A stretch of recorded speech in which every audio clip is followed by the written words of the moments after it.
Hi, the topic of today's episode is a disorder that most people think is grossly overdiagnosed, but the reality of the situation is it's actually still very much underdiagnosed, especially in women. Today's episode is about ADD, ADHD, attention deficit disorder, and attention deficit disorder with hyperactivity. My name is Jennifer Spring, licensed marriage and family therapist in private practice in Southeastern Connecticut. And please hit the subscribe to help me reach my goal.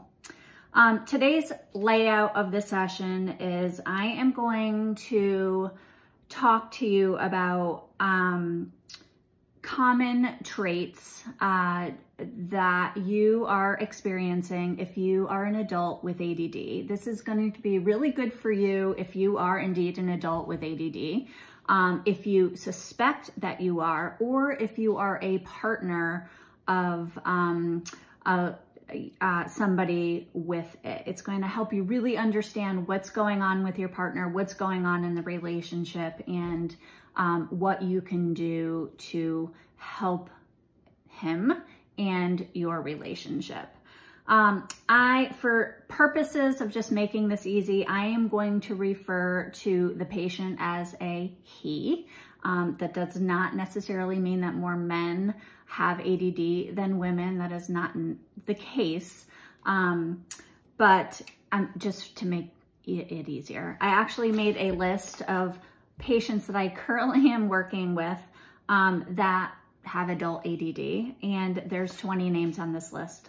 16 of them are women, actually. But that's kind of just the dynamic or the population. I work mostly with women. But it is very much a male and female issue. I am often diagnosing this with you for the very first time, which is upsetting to me because you've gone through life and your hardest time, school age, undiagnosed, which means you were untreated. People are often blown away because they had no idea. And again, that's super frustrating to me, but it is the reality. The dead giveaways are when you come into my office and it's 4 p.m. and you are drinking a coffee or a Diet Coke or a Mountain Dew or an energy drink. I am not ADD, and if I were to drink any of those things at 4 p.m., I would be up until 4 a.m. I will explain why this is the case with you later, but that stimulant, that caffeine in that soda is actually calming your brain as opposed to what it would do in my brain, and that is actually stimulate it and make me wake up. If you've been diagnosed and you are untreated, unmedicated, it's obvious to me. Symptoms of ADD do not go away just because you are an adult. They are something that stays with you for life. Now, because you have grown up and matured, you've learned to adapt, and so it might be easier for you to handle, but you still very much are still ADD, ADHD. It looks really different in adults than it does children, and I will do an episode about child ADD, ADHD later. And that is because the prefrontal cortex, that doesn't develop until an individual is 25. And so children and adolescents have a whole bunch of issues just because their prefrontal cortex is not developed with mood and distractibility and impulsivity and poor emotional management. Again, all related to that prefrontal cortex. As an adult, that is developed. And so that's why the symptoms of ADD do look a little different as an adult. And also because you've probably settled into a career as an adult that is more geared towards your ADD. You are very good at doing the things that you like to do. So you've probably chosen a career that you prefer. You are probably in a very stimulating career like sales, or you're an entrepreneur, or you're a professional athlete, or you've chosen a trade. And because the thought of going to college was like you would rather die than go to college. You were so done with school because sitting in a classroom all day was very, very challenging to you. So you chose a trade. Or you're in a very interactive career like a police officer, or a firefighter, or a nurse, or a teacher, or a carpenter, or something like that. Again, I'm really generalizing. There are plenty of ADD, ADHD professionals in desk jobs. You might not be great at it, but or you might not love it because it's like being a student and working at your desk when you were younger and that was challenging to you. But you still might be actually doing that as a career. So I'm going to start with the good traits of ADD because I'm going to talk a lot about the bad ones. And I think it's important to acknowledge that there are really good traits with individuals with ADD too. So you are really intelligent. You are very creative. You are really intuitive. You can multitask. You may not always finish those tasks, but you can do a lot of things at the same time. You can take in a lot of information. You can hyper focus, and I'm going to talk about how that's a tough, challenging trait later. But if you're hyper focusing in something that you really like to do, you're going to do that very well. And if your partner is happy that you're doing it, for instance, you're hyper focusing on building the deck because you love carpentry and you love to build, your partner is going to be really happy with you that you can hyper focus because you are going to be out there for many, many, many hours, ignoring everything else around you and finishing that task and hyper focusing. As an adult, you are really flexible and adaptable and spontaneous. This is unlike kids, and I will explain that in my kid episode. They are not flexible and adaptable, but you as an adult like to be flexible, adaptable. You like when the plans change. You don't mind that at all. And if you're ADHD, and the H is the hyperactivity component of the ADD, you are really fun. You have a lot of energy. You are really outgoing. You are the friend that we call the crazy friend. You're the one that's, we're driving down the highway and you see a sign for bungee jumping and you say, let's go bungee jumping. And we do. Or you're the friend that, I call you up and I say, where are you? It sounds like you're outside. And you say, oh yeah, I'm in Africa. I flew here last night. Like, what? You are the friend that will go up to the guy in the bar and give him your girlfriend's phone number, because she can't do it. You don't care. You're dancing on the bar. You're the crazy friend because you're just a lot of fun and people like to be around you because of that. All right. So let's get into the challenging traits because this is more so of what I want to focus on. Okay, so I've come up with 10 traits, and some of them are a couple all in one. So I wanted to make it as simple as possible. So again, how does this affect you in relationships? So number one challenging trait is you are impulsive. You do not have a filter. You do not have a break. I often are telling people that what you think, you say. What you think, you say. For me, I have a stop sign. I have a break. I am going to pay attention to my circumstances, who I am around, and what the time and the place. Without your filter and without your break, you're not doing that. You are saying and doing things you do not necessarily mean. You are oversharing. You are putting your foot in your mouth. You are leaving a conversation wishing you did not say what you did. when it comes to communication with your partner, you could be hurtful. You could say things that are mean. You could be rude.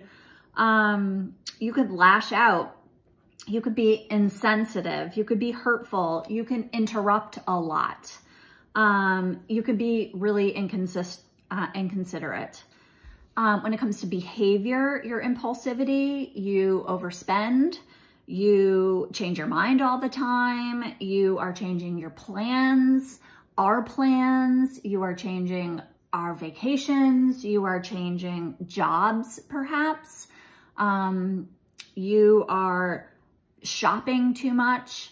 You are doing things without thinking them through. Me, as a non-ADD person, I am thinking things through to the nth degree. I have my list of pros and cons. I just bought a car. It took me 6 months to buy that car because I'm shopping, I'm comparing everything, I'm thinking, I'm wrapping my brain around spending this amount of money. You are not doing that. You are impulsively making decisions without necessarily thinking, and then maybe regretting them or just dealing with it because that's just what you do. This is super frustrating for you as the partner because you are not doing this and you are not understanding why he is. Second challenging trait is you are disorganized. Your life is chaotic. Your mind is chaotic and disorganized. You have a lot of thoughts. You're changing your thoughts. You're changing your mind. You're jumbled in your communication. You are lacking flow when it comes to talking. I have a client who I actually have to stop her and make her finish the sentence because she will literally start a sentence and not finish it, not finish the thought. She goes from one thought to the other into the thought. Her brain and her thoughts are so disorganized that it's hard for me to follow along. And sometimes I can't stop her. So I have to go back and say, okay, tell me finish the story, finish the sentence of what you were talking about because I don't know what happened there. When it comes to behavior, you are disorganized. You lose things. You lose your phone. You lose your sunglasses. You lose your keys. Your house is disorganized. Your closet, your car, your wallet, your purse, your mail, your bills, you don't know where they are. There are piles of paper everywhere. There is laundry everywhere. It's amazing that you find things because they're not neat and organized. They are really disorganized. Your counters have stuff all over them. You just are, it's very chaotic. Toys, if you have young kids, very disorganized. You might say it's disorganized that you know where things are in the chaos or in the piles, but looking for somebody who does not have ADD, this is really frustrating because they want just for you to pick up, for you to put your clothes away, for you to put your winter clothes away and take out your summer clothes and not have every season sprawled out everywhere. But you just do. Number 3 is you are not great at reading others. You don't get the subtle hints that your partner is trying to say to you. You're not good at picking up the social cues like her tone or her posture or the look that she's giving you. You just, you miss that entirely. So as the partner, that could be very frustrating because there just always seems to be a disconnect. Number 4 is, this is a big one, a constant need for stimulation. This affects you in many, many ways. You are really good at starting tasks. And I'm going to explain that later. There's it releases endorphins when you start a task, especially if it's something you want to do. You might even be an adrenaline junkie. You're the one bungee jumping. You're the one that does high intensity sports or hobbies.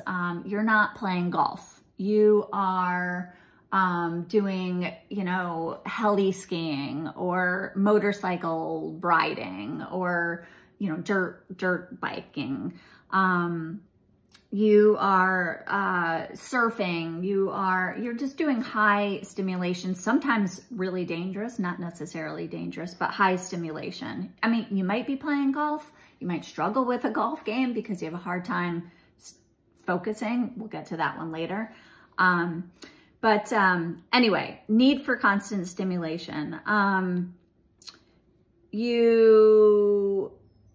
Because you need that constant stimulation, like I said, you're good at starting tasks, but you are not very good, you're not good at all at finishing them. You start things without finishing, and it could be the chores, it could be that deck that I talked about, it could be paperwork, it could be a conversation, it could be really anything. Good at starting, not good at following through. Because you are doing something else that you prefer to do because you want that endorphin rush again. This leads to, like I said, the constant problem of, I'm sorry, I already said that, not following through. It could be booking the vacation. It could be mailing the checks out, the bills out. It could be finishing the project. It could be your hobby. You start a hobby and that's very exciting. You want to become a skier. And you buy all the gear because you are impulsive in your shopping. So you just spend $5,000 in skis and equipment and the whole get up and an icon pass, and you go 3 times and you have a, you know, unlimited icon pass, and it just kind of fizzles out because you're done. You lose interest, you're not interested, and you stop. And all that money spent for nothing. Because you need a constant stimulation, you might be super argumentative. You're intense already, but the arguments and the conflict in our communication, in our conversation, actually, you know, it stimulates those endorphins, and that's kind of, that makes you feel calmer, sadly, and makes you feel good. So you might turn arguments into big, huge conflicts. I have a client, actually their names are not even on here, a mother, son, and they're both very ADHD. And when I have them together in a session, it's generally because one is mad at the other or they're both mad at each other. Those sessions are so volatile. They are yelling and screaming. They are being impulsive in their conversation and in the words and in their tones. They are not thinking things through, but they are so argumentative, cutting each other off, interrupting, you know, trying to outdo the other one in terms of loud. You know, one's loud, the other one's got to be louder. And they just go on and on and on. And I am at the edge of my seat the whole time trying to, like, okay, everybody take a deep breath. Like, you know, let one finish their sentence and you need to wait. And it is like I am a referee in a boxing match. And, it's a lot. And then they're done. And then they're totally fine. Number 5 of traits that are challenging is problems with attention. So you are very easily distracted.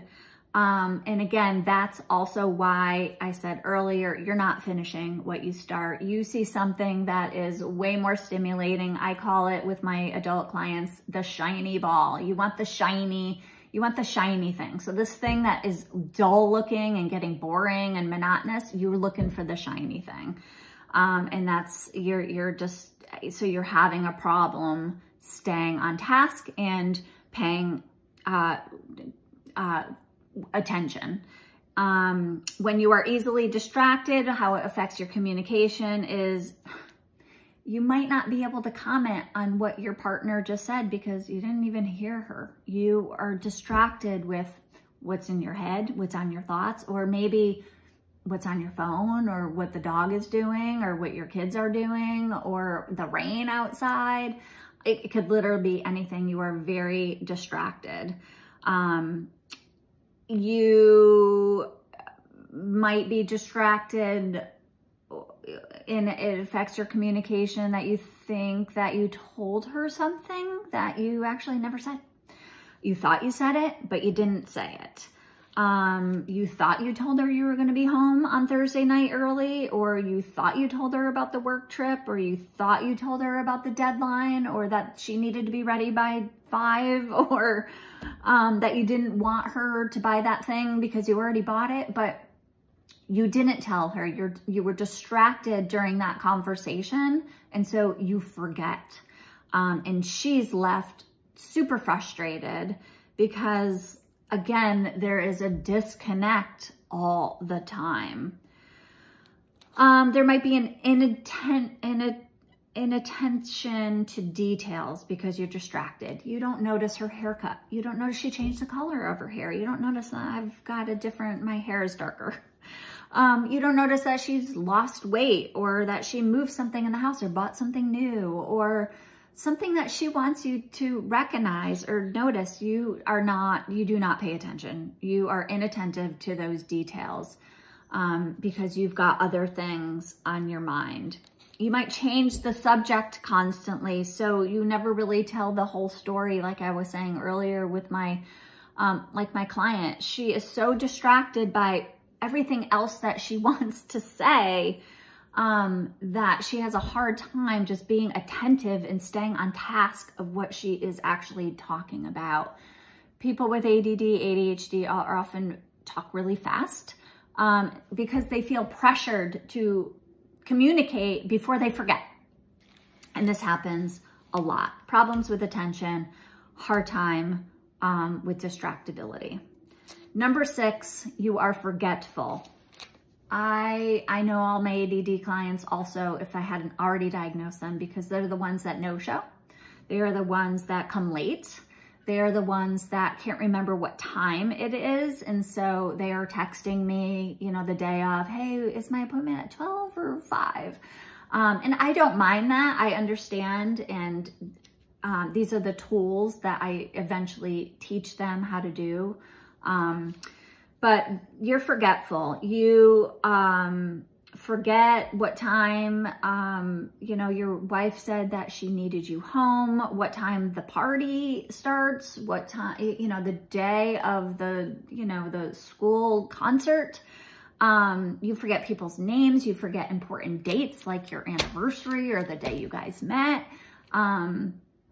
You forget where you put your keys, you forget where you put your stuff, you forget why you walked into the room in the first place, you forget to pay the speeding ticket. By the way, people with ADD, ADHD get more speeding tickets. Again, that is because of that adrenaline. It's because you're not paying attention and you're distracted. You don't know how fast you're going, and because you're disorganized and chaotic and probably running late, so you're speeding.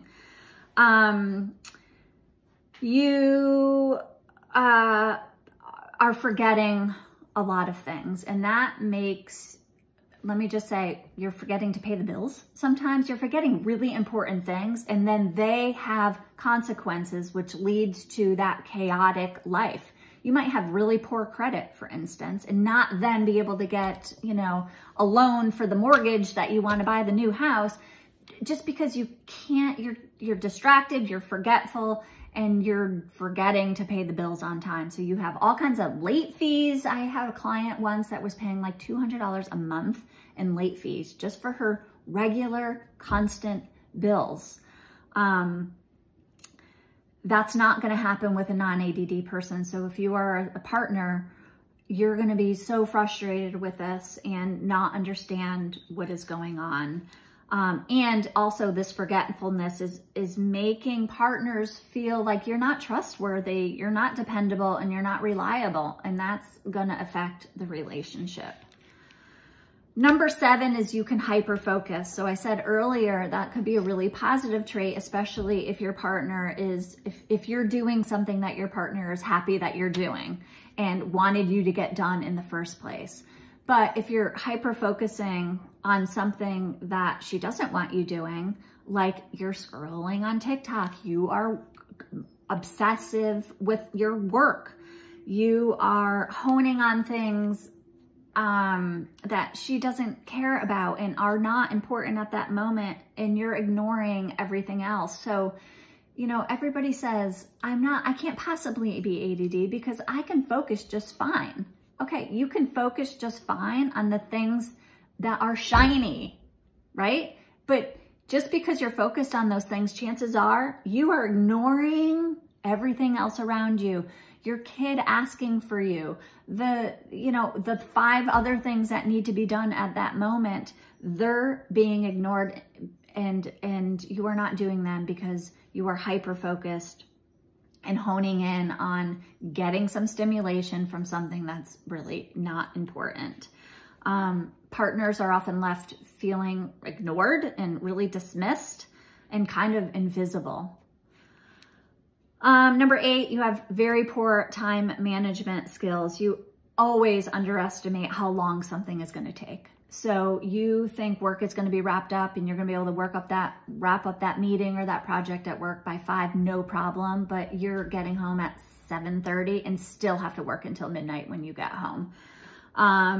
You say that the household project is going to take, the weekend at most, but 3 months later, you're still working on it.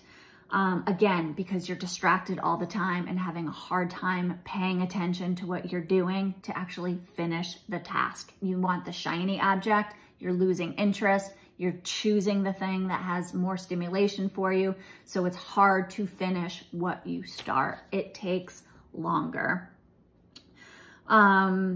You are constantly late. You are the last person in the car. You just are not good with time management, and that is really frustrating to the people around you.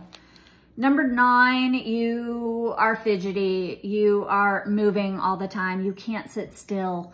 You are twisting your hair. You're playing with your hair. You're biting your fingernails. You are snacking constantly.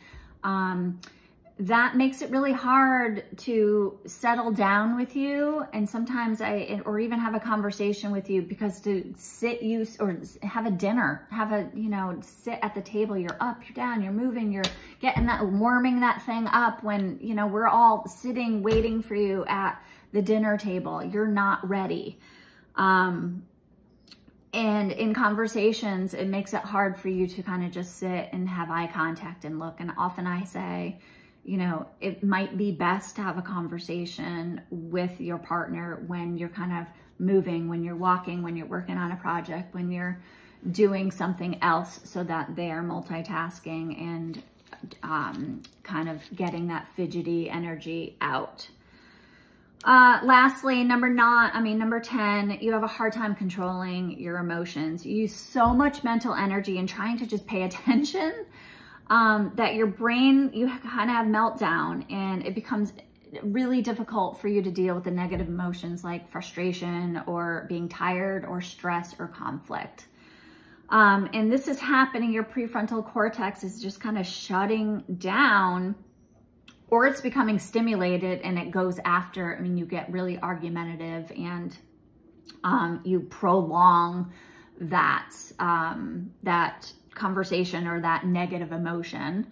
But the opposite, what I'm talking about here, is brain meltdown, when you actually just are wiped out. You're pooped. You've used so much mental energy that you're done. So you get quiet, you avoid, you withdraw, and you just cannot process information. So your partner really at this moment needs to kind of just leave you alone and give you some time to get it together.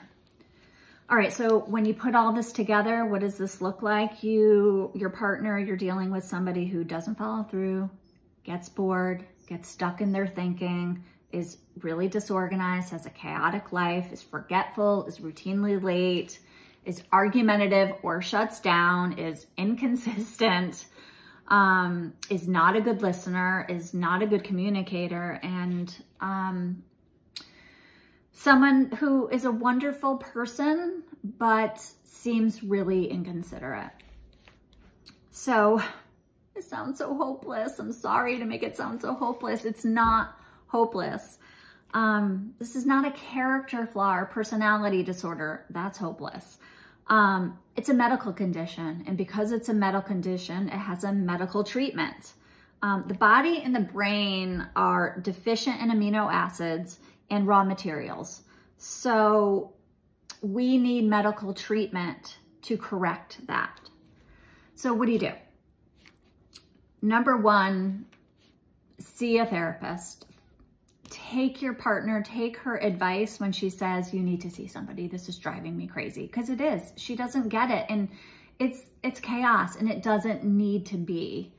A therapist like me can diagnose you and help you understand what's going on and teach you tools to get more organized, to be better with time management, to pay better attention, to have better communication skills.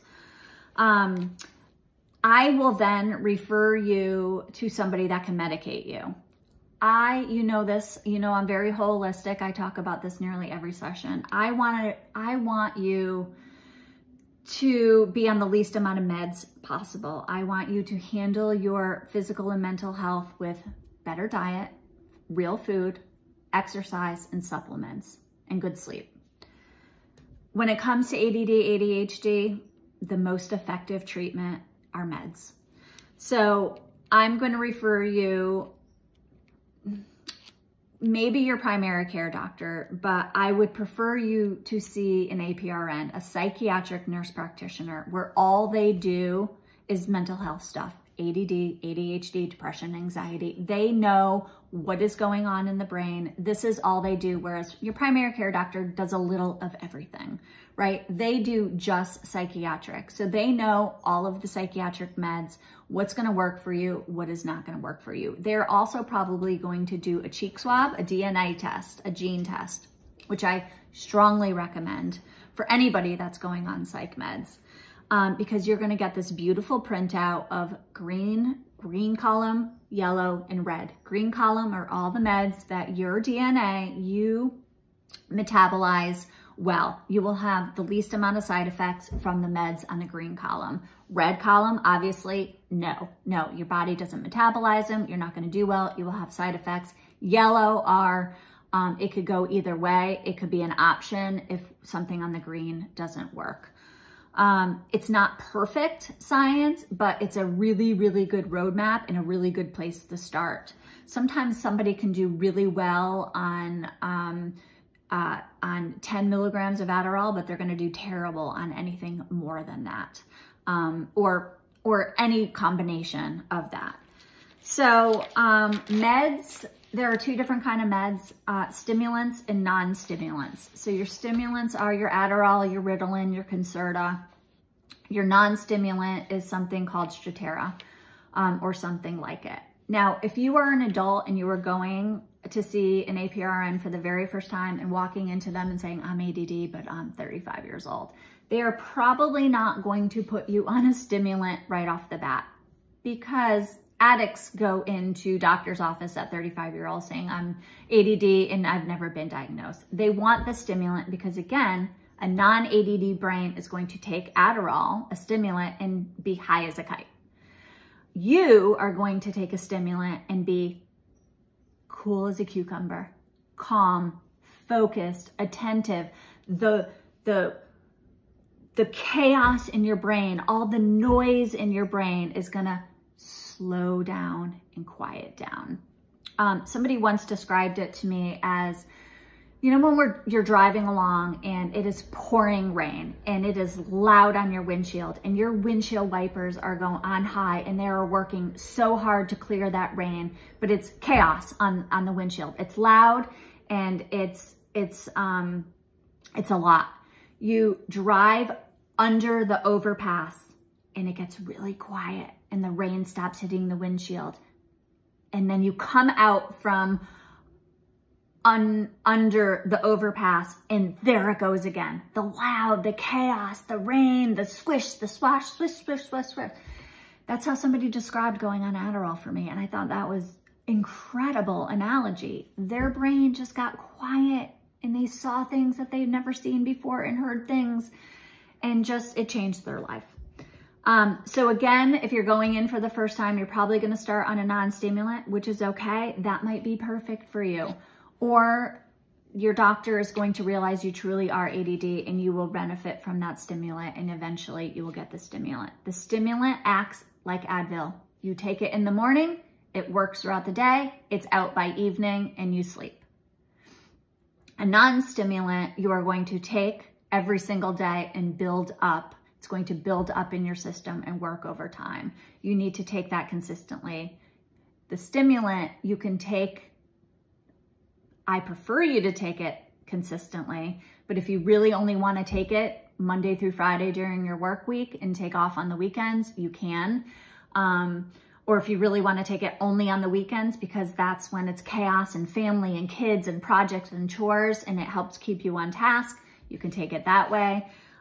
You could take it 7 days a week. You can take breaks or vacations from it when you go on vacation, or if it's the holiday or something. You may choose never to stop taking it because it changes your life in an amazing way.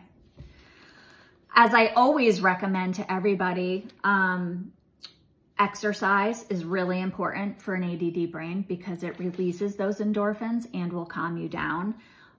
In my supplements episode, I talk about fish oil and the importance of everybody taking fish oil. I specify DHA in that episode, but actually high levels of EPA, which is in the fish oil. So if you're taking high levels of good quality fish oil, you will be getting your good EPA. That's really good for ADD.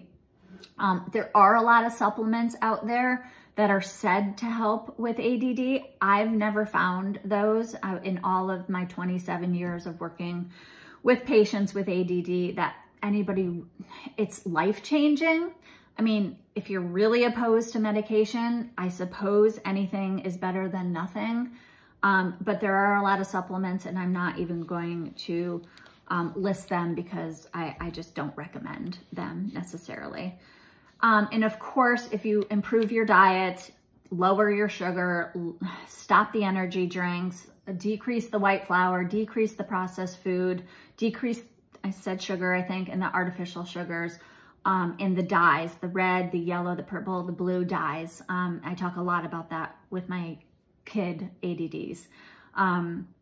But none of that is helping you. It's not helping any of you. But if you have an ADD brain, it's really not helping you. So I really recommend you changing your diet and adding fish oil and adding exercise. I recommend this book to all my couples where there's at least one partner with ADD. It's called ADD in Romance, Finding Fulfillment in Love, Sex, and Relationships. It's by Jonathan Scott Halverstadt. And the foreword is by Daniel Amen, and you should A-M-E-N. He is a doctor, and he is huge in the field of brain. He can do brain scans with people. He has so much research when it comes to concussions and ADD and so many things. And so I strongly recommend you following, buying his books and following him on social media. And you know, that's the other place too, is social media, TikTok, and all these places. If you're not getting hyper focused in them, there's so many important resources. There's so many tools. And again, the therapist is going to teach you tools as well. But it's really important to do something and not nothing. And so I hope this helps. Again, please hit the subscribe and look out for future episodes. Thanks.